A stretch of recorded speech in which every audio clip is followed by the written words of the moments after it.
We are officially 1 week removed from Halloween 2018, and the movie has been a major league success.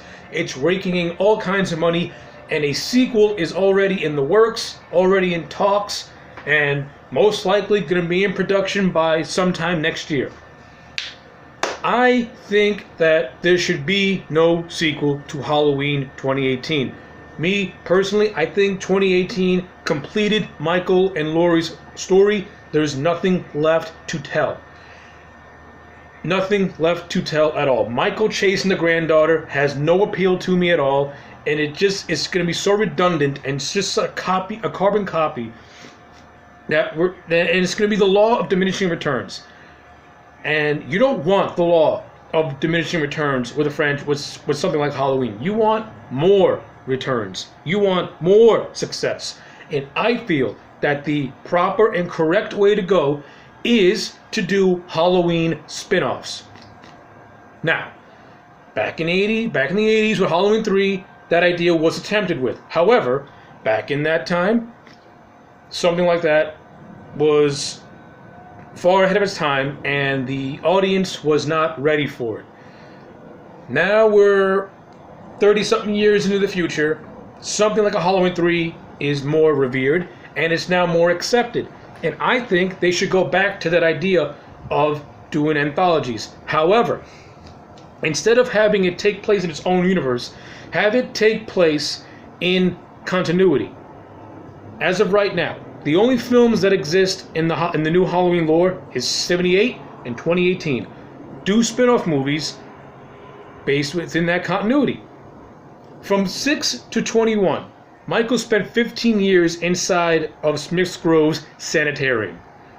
There is 15 years worth of stories you can tell with young Michael and young Loomis and their early relationship that they had.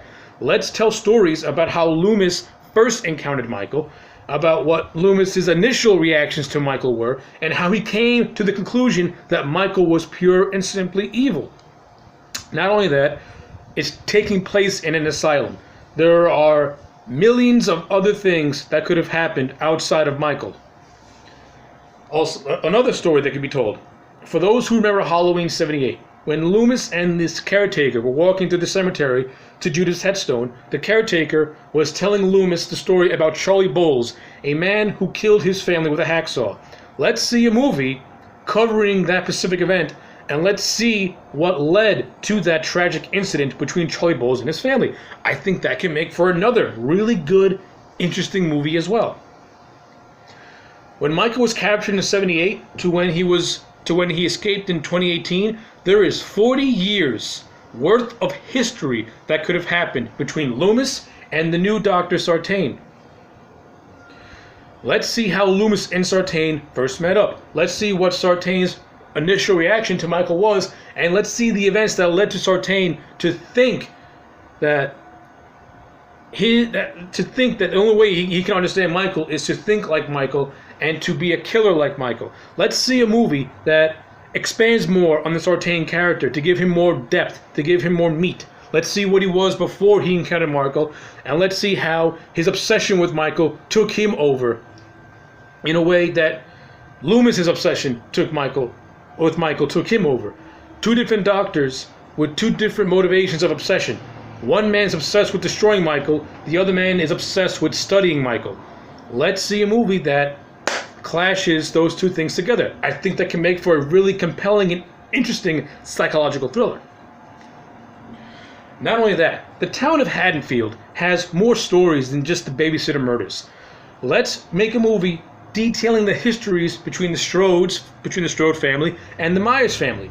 Maybe there is a deep-seated rivalry between these two families that go generations.